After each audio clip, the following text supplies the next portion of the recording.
Dieu, je te fais confiance. Je sais que tu m'aimes, je te fais confiance. Je ne sais pas ce que tu vas faire, mais je sais que tu vas faire quelque chose et je ne vais pas m'inquiéter, quoi qu'il arrive.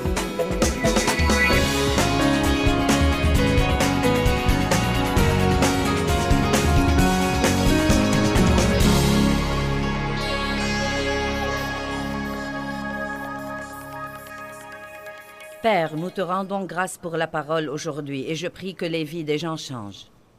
Je ne veux que personne vienne à cette conférence et qu'il ait l'impression d'avoir perdu son temps. Je veux que le message soit bien compris et qu'il porte du fruit qui dure longtemps. Merci Seigneur pour avoir aidé. Au nom de Jésus, Amen. Jésus a dit, « Venez à moi, vous tous qui êtes fatigués et chargés et accablés. » Et ça s'applique à tout le monde dans notre société aujourd'hui. Et moi, je vous donnerai du repos.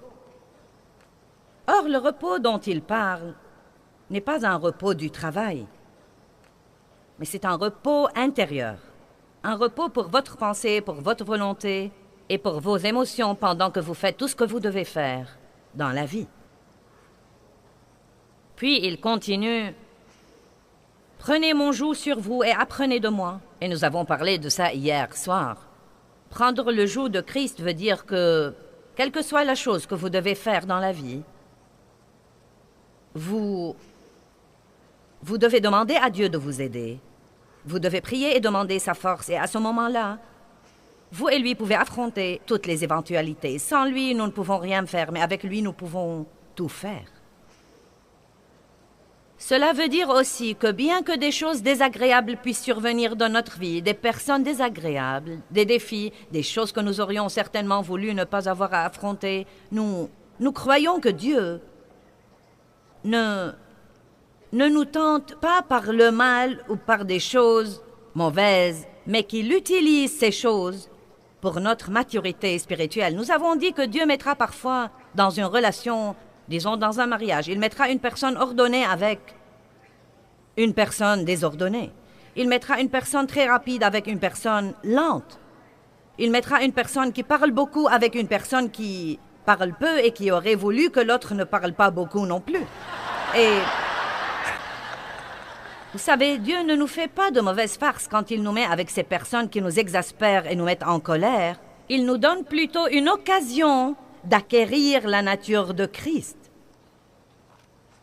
Vous ne pouvez rien acquérir sans avoir quelque chose qui vous pousse à l'exercer. Je pouvais développer mes muscles, mais je ne les ai pas développés avant de commencer à m'exercer. Nous avons la capacité de marcher dans le fruit de l'esprit. Quand vous recevez le Christ, une graine de tout ce dont vous avez besoin pour être à l'image de Christ est plantée en vous. Vous avez ce dont vous avez besoin pour être une personne pieuse. Mais ces choses ne se développeront jamais en vous si vous n'avez pas une raison qui vous pousse à les exercer et les exercer et les exercer et les exercer. J'ai une graine de patience en moi. Mais bien que je fusse régénérée, il y a très longtemps, j'étais extrêmement impatiente. Cela a probablement été un des plus grands défis dans ma vie. Mais avec les années, j'ai dû faire face à des choses où je n'y pouvais rien. Et j'ai dû supporter des situations dont je n'avais aucun moyen de me débarrasser. Et la patience s'est en fait de plus en plus développée en moi. Et la chose intéressante, c'est que plus je patientais, plus je me reposais. Plus nous arrêtons de stresser à cause des choses, plus nous avons du repos à l'intérieur de nous. Donc, il dit, « Prenez mon joug sur vous et apprenez de moi, car je suis doux, modeste et humble. » Et une personne humble ne résiste pas à tout ce qui arrive dans sa vie. Résister à Dieu est la chose la plus inutile que nous puissions faire. Mais vous savez, une personne humble s'humilie sous la main puissante de Dieu, qui, quand le temps sera venu, pourrait vous exalter et vous élever. Une personne humble ne perd pas son temps à essayer de se délivrer. Elle sait que Dieu seul peut la délivrer. Une personne humble ne perd pas son temps à essayer de faire ce que Dieu seul peut faire. Et si vous prenez mon joug sur vous, dit-il, vous trouverez le repos, le soulagement, l'apaisement, le réconfort et la détente. À mon avis, c'est ça les vacances. Le repos, le soulagement, l'apaisement, le réconfort et la détente. Non pas pour votre corps physique, mais pour votre âme. Le point essentiel, c'est que nous pouvons faire tout ce que nous devons faire. Et pourtant, au-dedans de nous, dans notre pensée, notre volonté, dans nos émotions, dans nos âmes, nous pouvons littéralement être en vacances tout le temps. Nous pouvons faire semblant d'être à la plage, sous le soleil chaud. Nous nous amusons, nous nous éventons, nous sirotons un jus de coco ou vous savez, n'importe quoi d'autre. Et waouh, vous savez, si la brise fraîchit, nous avons une petite couverture là. Nous pouvons nous couvrir, donc je peux gérer ce ministère en vacances. Vous pouvez élever vos enfants en vacances. Vous pouvez gérer vos affaires en vacances. Vous pouvez vivre dans le monde aujourd'hui et survivre et avoir la paix et la joie pendant que votre âme est en vacances. Amen. Cela ne veut pas dire ne rien faire du tout. Cela veut dire en fait que vous pouvez faire davantage. C'est incroyable ce que nous pourrons faire si nous ne sommes pas stressés tout le temps, car ceci anéantit notre force et notre énergie. Aujourd'hui, mon message est intitulé « Rien n'est hors du contrôle de Dieu ». Mais je veux en réalité vous enseigner un petit mot de la Bible de 4 lettres que l'on trouve un peu partout dans la Bible. En fait, ce mot se répète 5675 fois suivant la traduction que vous utilisez. Et ce mot est un peu partout dans la Bible et il change complètement le contexte des versets. Et pourtant, je me risque à dire que la plupart d'entre nous n'y prêtent guère attention. Et ce petit mot dont nous allons parler aujourd'hui est « tout ». Maintenant, que veut dire tout? Eh bien, tout veut dire tout. Cela veut dire que rien n'est exclu. Il n'y a rien en dehors de tout. Tout nous prend à l'infini. C'est interminable. Quand je dis tout, où se termine tout? Le mot « tout » est sans fin. Il englobe tout dans la vie. Il n'exclut rien. Jusqu'où va le mot « tout » ? Eh bien, il y a tant d'endroits dans la Bible où le mot « tout » est mentionné. Et pourtant, je crois que parfois nous lisons le verset et nous ne prêtons pas attention au mot « tout ». Et vous savez quoi? Je suis occupée à encercler tous les « tout » de ma Bible. Et je leur prête attention, comme ce verset que je vous ai lu ce matin. Il pardonne toutes tes iniquités, il guérit toutes tes maladies et tes infirmités. Et j'aime ce que la Bible amplifiée dit du mot « tout », tout sans exception. Il n'y a rien d'exclu. Ce n'est pas que Dieu guérit une maladie, mais qu'il ne peut pas guérir une autre parce que c'est trop dur pour lui. Ce n'est pas qu'il pardonne certains de vos péchés, mais pas d'autres, ou qu'il ne peut pardonner que quelques péchés, mais pas les péchés qui sont vraiment mauvais. Tout, tout, tout, tout. Jésus est le Seigneur de tout.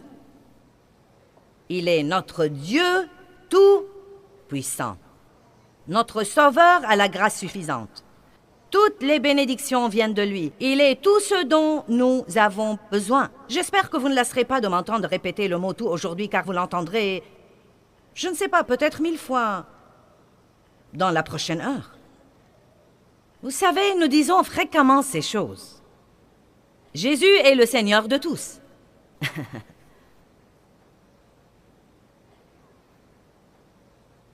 Il a tout pouvoir. Il pardonne tous mes péchés. Mais je me risque à dire que nous ne croyons vraiment pas ça. D'une manière ou d'une autre, nous ne comprenons pas que ça inclut tout. Le mot « tout » ne laisse rien hors du contrôle de Dieu. Par exemple, Jean 21, 17 dit « Seigneur, tu sais toutes choses. » Oh. Cela veut dire qu'il sait la mauvaise attitude que vous avez adoptée ce matin avant de venir ici. Cela veut dire qu'il sait comment vous avez agi hier soir en essayant de sortir du parking.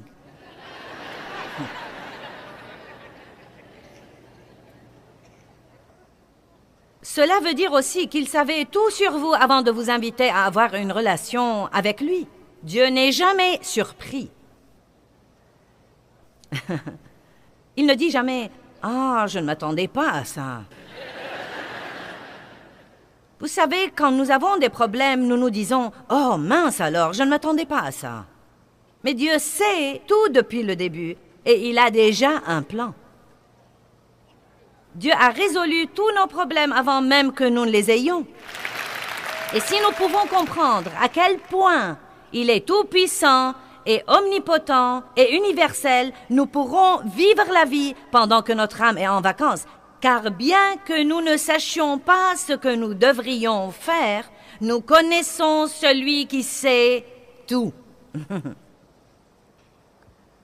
Dieu sait, quand vous avez un problème et que quelqu'un vous dise « Que vas-tu faire ?» vous pouvez dire tranquillement « Je ne sais pas, mais ça n'a pas d'importance parce que je connais celui qui sait. » Si vous saviez pour combien d'années de ma vie j'étais malheureuse en essayant de comprendre des choses que Dieu seul savait et n'allait pas me révéler. Pourquoi Dieu, pourquoi? Quand Dieu, quand? Pourquoi Dieu, pourquoi? Quand Dieu, quand?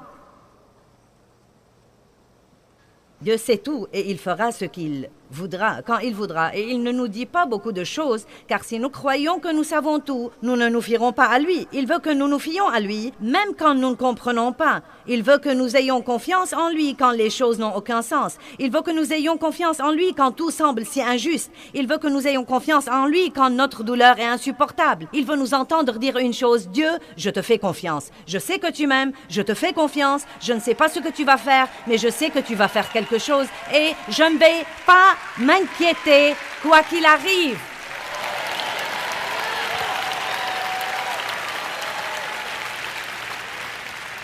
Je crois que je m'exposerai au soleil aujourd'hui et je parle ici du Fils de Dieu.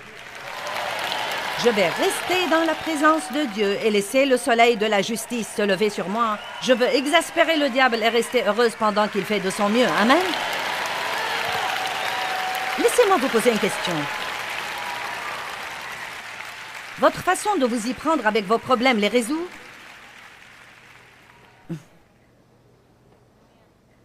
La moitié du temps, nous pensons et nous raisonnons, puis nous pensons que nous avons compris quelque chose pour découvrir par après que nous ne savons rien de rien.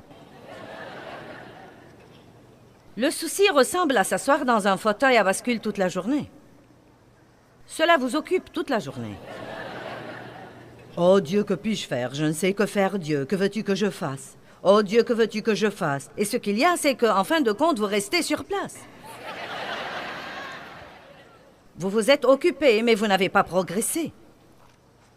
La seule chose qui pourrait nous empêcher de nous inquiéter, c'est de nous inquiéter assez longtemps jusqu'à ce que nous ayons finalement la révélation. Ça ne sert à rien.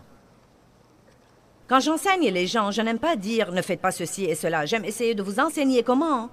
Vous savez, un moyen dont vous pouvez appliquer ces messages. J'ai pensé à cette histoire de s'inquiéter et Dieu, que puis-je dire aux gens pour qu'ils ne s'inquiètent plus? Et je crois que la plupart du temps, vous devez vous inquiéter assez longtemps jusqu'à ce que vous en ayez assez et que vous vous rendiez finalement compte, ça ne s'avance en rien ni avance les autres et je ne vais plus le faire. Sinon, vous continuerez à écouter des messages qui disent « ne vous inquiétez pas » jusqu'à ce que vous vous rendiez compte que ça ne sert à rien de s'inquiéter. Allons à Matthieu 28, 18. Je vais essayer de vous parler de ce que je considère être les tout les plus importants de la Bible. Et celui-ci se rapporte à la puissance de Dieu et à la puissance qui est à notre disposition comme croyants en Jésus-Christ. C'est vraiment étonnant ce que le diable veut que nous ayons une mentalité de faiblesse. Je ne peux pas faire ça, je ne peux pas le faire. C'est trop pour moi. Oh non, je ne suis pas prêt pour ça. Oh, je ne peux pas le faire. Oh non, je ne sais pas comment faire ça. Mais nous sommes équipés de la même puissance qui a ressuscité le Christ d'entre les morts. Le saviez-vous? Allez, je ne veux pas être sermonneuse aujourd'hui. Je veux que vous me compreniez. Nous sommes équipés. Vous avez... Non pas, peut-être que vous pourriez avoir, vous l'aurez peut-être un jour si vous faites un effort, mais si vous avez sincèrement reçu Jésus-Christ comme votre sauveur, si vous croyez vraiment qu'il vit en vous, la puissance qui a ressuscité le Christ d'entre les morts se trouve aussi en vous.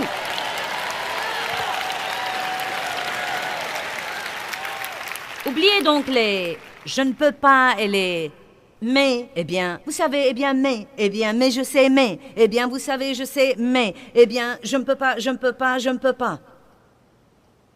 J'ai entendu une fille dire cette semaine, les miracles viennent avec les « je peux ». Je puis toutes choses par le Christ, qui me fortifie. Matthieu 28. Et Jésus, s'approchant, leur parla, disant, « Tout pouvoir, toute autorité, dans le ciel et sur la terre, m'ont été donnés. Allez donc et faites des disciples de toutes les nations, les baptisant au nom du Père et du Fils et du Saint-Esprit, leur enseignant à garder toutes les choses que je vous ai commandées. Et voici, je suis avec vous tous les jours, jusqu'à la fin du monde. » Dieu, je ne sens vraiment pas ta présence. J'ai prié ce matin et je n'ai pas senti que Dieu était quelque part, même pas dans le quartier. Eh bien, ne vous inquiétez pas de ce que vous ressentez. Arrêtez de laisser vos sentiments voter. Jésus est avec vous tout le temps. Il a dit, voici, je ne vous laisserai point et je ne vous abandonnerai point. Jésus a dit, je serai avec vous tous les jours de votre vie. Allez, ne spiritualisez pas trop ce verset. Quelle est la chose que vous sentez que Dieu vous demande de faire dans la vie? Êtes-vous dans un mariage difficile, mais vous sentez que Dieu vous demande de tenir bon? Avez-vous un enfant qui est sur le point de vous rendre folle, mais vous savez que vous devez rester avec lui et croire en lui et que Dieu va tout arranger? Avez-vous fait beaucoup d'erreurs dans le passé et des choses que vous n'auriez pas dû faire? Et maintenant, vous avez beaucoup de dettes et vous avez dans votre vie beaucoup de désordre à arranger. Et vous sentez souvent que c'est trop accablant pour y toucher. Et vous essayez depuis 5 ans déjà et vous sentez que vous n'avez fait aucun progrès. Vous savez quoi? Quelle que soit la chose que vous devez faire, que ce soit gérer un ministère mondial, ou rouler dans le trafic, ou élever vos enfants, ou faire face à une situation difficile, ou des beaux-parents avec qui vous devez vous entendre, ou ne pas avoir un bon logis. Tout pouvoir lui a été donné dans le ciel et sur la terre. Par conséquent, vous pouvez donc faire ce qu'il vous a demandé de faire. Vous n'êtes pas très content et je ne vais pas arrêter avant que nous soyez vraiment contents.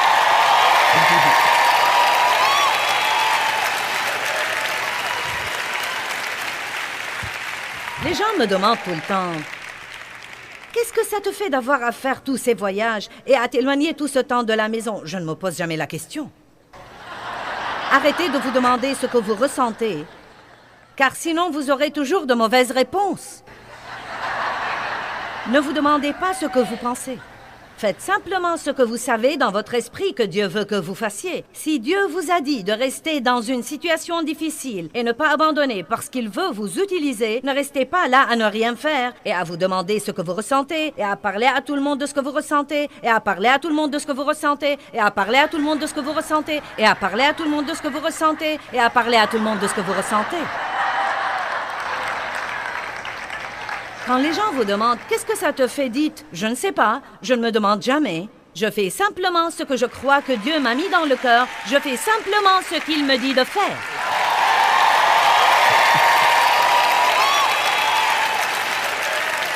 Si votre âme est en vacances, elle n'a pas le droit de ressentir quoi que ce soit.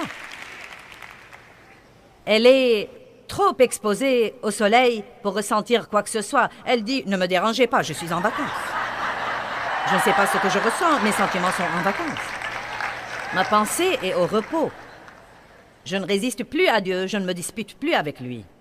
C'est le joug que je dois prendre. Tout pouvoir lui a été donné et il est en moi. Et je peux faire tout ce que je dois faire par Christ qui me fortifie. Que tout le monde dise tout. Bien, allez à Éphésiens 1, 19. Chaque fois que vous êtes tenté de dire « Eh bien, je ne crois pas que je peux faire ça », rappelez-vous tout le pouvoir dans le ciel et sur la terre, toute la puissance, la même puissance qui a ressuscité Christ d'entre les morts, et si elle demeure en moi, elle ressuscitera mon corps mortel qui a 65 ans. Allez, vous n'avez pas d'excuse pour ne rien faire. J'aurais voulu faire quelque chose pour Dieu, mais j'ai des enfants à élever. Ce qu'il y a, c'est que vous devez faire quelque chose. Vous devez faire quelque chose qui porte vraiment du bon fruit dans la vie de quelqu'un d'autre. Vous devez toujours aider les autres. Verset 19. Paul a prié pour l'Église, j'aime ça.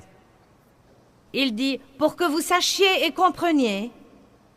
Nous avons beaucoup de dons, mais nous ne savons pas que nous les avons.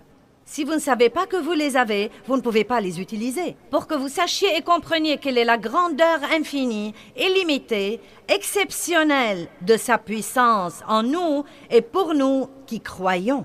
Maintenant, si vous ne croyez pas que cette puissance est à votre disposition, elle ne sera pas libérée en vous. Je vais répéter, si vous ne croyez pas que cette puissance est à votre disposition, elle ne sera pas libérée en vous. Tout ce que Dieu veut nous donner est libéré dans notre vie. Il a déjà été acheté et payé par le sang de Christ, mais il est libéré dans notre vie par la foi. Nous devons vraiment croire ce que dit la parole de Dieu. Et là encore, vous devez croire ce que dit Dieu plus que ce que disent vos sentiments, ce que dit votre pensée, ce que dit votre expérience et ce que disent vos amis. Verset 20. Qu'il a déployé en Christ, en le ressuscitant des morts et en le faisant asseoir à sa droite dans les lieux célestes, au-dessus de toute domination, de toute autorité, de toute puissance, de toute dignité et de tout nom qui se peut nommer, au-dessus de tout titre qui peut être conféré non seulement dans le siècle présent et le monde présent, mais encore dans le siècle et le monde à venir. Il a mis toutes choses sous ses pieds. Vous dites, eh bien, oui, mais c'est le Christ, c'est sous ses pieds. Eh bien, nous sommes son corps. Il est la tête et nous sommes son corps. Donc, si toutes choses sont sous ses pieds, elles sont sous nos pieds. Il a tout mis sous ses pieds et il l'a donné pour chef universel et suprême à l'Église, une direction exercée dans toute l'Église, qui est son corps, la plénitude de celui, maintenant comprenez, qui remplit tout en tous, car dans ce corps vit la plénitude de celui qui accomplit tout et qui remplit tout de lui-même. Je ne sais pas ce que vous en pensez, mais je sais dans mon fort intérieur que Dieu est ici aujourd'hui. Et il n'y a nulle part où j'irai aujourd'hui où il ne sera pas là déjà. Et il n'y a nulle part où j'ai été où il n'a pas déjà été. Et il n'y a rien que je puisse faire ou penser ou dire qu'il ne sait pas déjà. Il n'est jamais surpris. Il sait tout. Il peut tout faire. Il est avec moi tout le temps. Il a tout le pouvoir, toute la connaissance. Et nous voilà.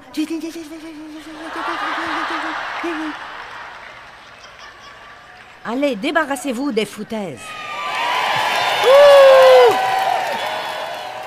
Il est temps d'adopter une nouvelle attitude et de savoir qui nous sommes en Christ. Il sait toutes choses, il voit toutes choses, il entend toutes choses. Il a tout le pouvoir. Bon, c'est le premier tout dont nous voulons parler. Il a tout le pouvoir et il vit en moi, donc je peux faire tout ce que je dois faire. Dites, je peux faire tout ce que je dois faire. Donc, je ne veux pas que vous vous réveilliez le matin et que vous restiez 30 minutes au lit avant de vous lever en pensant « Oh, j'ai peur de me lever. Je ne sais vraiment pas si je peux faire face à un autre jour. Mon Dieu, je ne peux plus supporter. Si tu ne fais pas quelque chose aujourd'hui, je crois que je vais...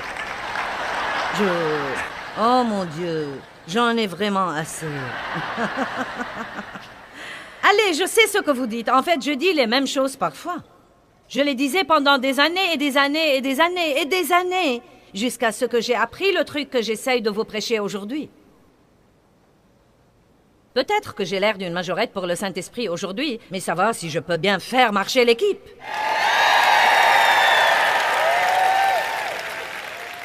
Maintenant, combien de nos péchés nous a-t-il pardonnés? J'aime ça. Ésaïe 38, 17 dit... Écoutez bien, tu as jeté tous mes péchés derrière ton dos. Maintenant, j'aime ça parce qu'il ne dit pas qu'il les a mis de côté au cas où il aimerait les vérifier. Il n'a pas pris mes péchés pour les mettre dans cette boîte au cas où il aurait besoin de quelque chose pour me donner un coup sur la tête plus tard. Pourquoi est-ce que la Bible dit qu'il les a jetés? Il les a jetés. Il les a jetés derrière son dos. Parce que Dieu ne s'arrête jamais et ne revient pas en arrière pour regarder quelque chose du passé, oubliant ce qui est en arrière et se portant vers ce qui est en avant. Il n'a pas couvert nos péchés, il les a ôtés. Et à quel point les a-t-il éloignés? Autant l'Orient est éloigné de l'Occident. Et quoi? Il ne s'en souvient plus. Il ne s'en souvient plus.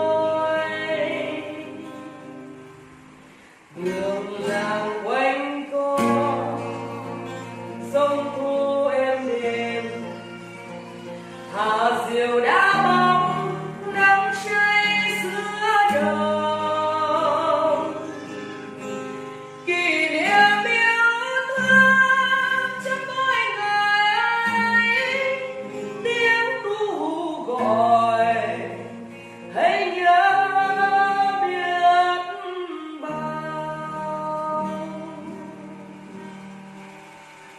tôi xa quê